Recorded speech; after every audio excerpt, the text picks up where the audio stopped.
here we have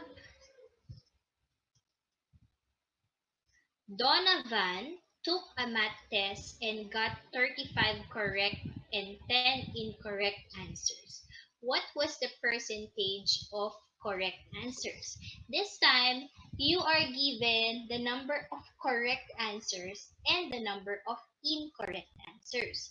But the question here is to get the percentage of correct answers. I have a question. First, did they give you the total number of tests? Did they give you the total number of items in that test? Was it explicitly given here? No. Hindi binigay yung total number of tests. But, if you come to think of it, correct answers plus incorrect answers equals the total number of items. Do you agree with that? Yes.